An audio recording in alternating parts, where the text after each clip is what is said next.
എന്താണ് ഒരു കള്ള ലക്ഷണം? ഗിരീടൻ വെറുതെ തോന്നുന്നതാ. എന്താണ് കയ്യില്? ഒന്നുമില്ല. ഒന്നുമില്ലേ? നോക്കട്ടെ.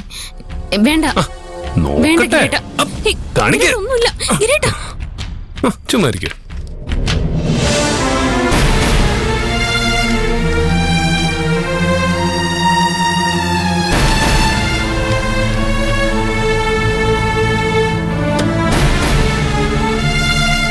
ഇത് പീതാംബരന്റെ കേസ് പോയല്ലേ?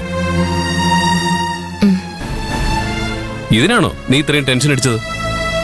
ഇതെന്തിനാ എന്നിൽ നിന്ന് മറയ്ക്കാൻ ശ്രമിക്കുന്നത്? ഞാനിനി പോലീസിൽ ജോലി ചെയ്യില്ലെന്ന് വാക്ക് തന്നല്ലേ. ഒരു വീട്ടമ്മയെ കഴിയാൻ തീരുമാനിച്ചിട്ട് പെട്ടെന്ന് ഇങ്ങനെ ഒരു പിന്മാറ്റം നടത്തിയ ഏതൊരു ഭർത്താവിനും ദേഷ്യം വരും. നിന്നോട് ജോലിക്ക് പോരുതെന്ന് ഞാൻ പറഞ്ഞോ? ഇല്ല. അത് നീയായിട്ട് തന്നെ എടുത്ത തീരുമാനമല്ലേ? പിന്നെന്തിനാ നീ ഞാൻ ദേഷ്യപ്പെടുമെന്ന് ചിന്തിക്കുന്നത്? ഞാൻ ഇപ്പോഴും പറയുന്നത് നീ വീണ്ടും ജോലിക്ക് കയറണമെന്ന് തന്നെയാ. എനിക്ക് അങ്ങനെ ഒരു ഉദ്ദേശമില്ല ഗിരീട്ട. എനിക്ക് ആ ജോലി ഇഷ്ടമല്ല. ഇഷ്ടമില്ലാഞ്ഞിട്ടാണോ സസ്പെൻഷനിലായിട്ട് കൂടി ആരും കാണാതെ വീണ്ടും ജോലി ചെയ്യുന്നത്?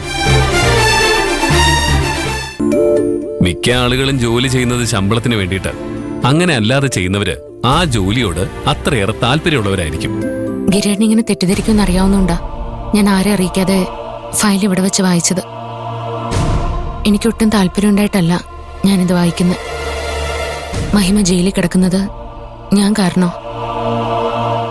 അവൾ അവിടെ എന്തുമാത്രം ബുദ്ധിമുട്ട് അനുഭവിക്കുന്നുണ്ടെന്ന് എനിക്ക് ഊഹിക്കാൻ മാത്രമേ കഴിയൂ.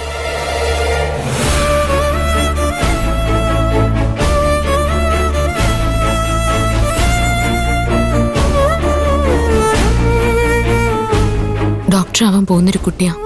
കൊലയാളികളുടെയും മോഷ്ടാക്കളുടെയും ഇടയിൽ കഴിയുന്ന എന്റെ കൺമുമ്പിൽ വെച്ച് തന്നെ ഒരു തവണ അവളെ ആരോ കൊല്ലാൻ ശ്രമിച്ചു.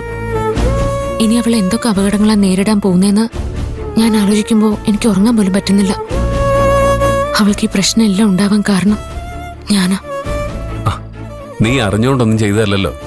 മഹിമ നിരപരാധിയാണെന്ന് തെളിയിക്കാൻ ശ്രമിച്ചുകൊണ്ടിരിക്കുന്നതിനിടയിൽ അനിത കമ്മീഷനോടെല്ലാം പറഞ്ഞതുകൊണ്ടല്ലേ മഹിമ അറസ്റ്റിലായത്.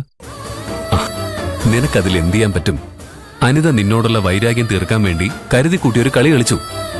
കഷ്ടകാലത്തിന് അതിൽ പെട്ടുപോയത് മഹിമയാണ്. എനിക്ക് എങ്ങനെയെങ്കിലും അവളെ പുറത്തു കൊണ്ടുവരണം. ചെയ്യാത്ത തെറ്റിന് അവള് ജയിലിൽ കിടക്കരുത്. കറക്റ്റ്. നീ വിചാരിച്ചാൽ മാത്രമേ അത് നടക്കൂ. വേറെ ആർക്കും ഈ കാര്യത്തിൽ നിന്റെ അത്ര ആത്മാർത്ഥത ഉണ്ടാവില്ല.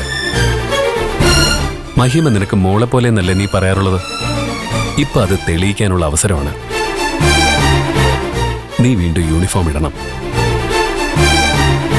ഈ കേസ് അന്വേഷിക്കണം. യഥാർത്ഥ കുറ്റവാളിയെ നിയമത്തിന് മുന്നിൽ കൊണ്ടുവരണം. അങ്ങനെ മാത്രമേ മഹിമയോട് നീ ചെയ്ത തെറ്റ് തിരുത്താൻ പറ്റുള്ളൂ.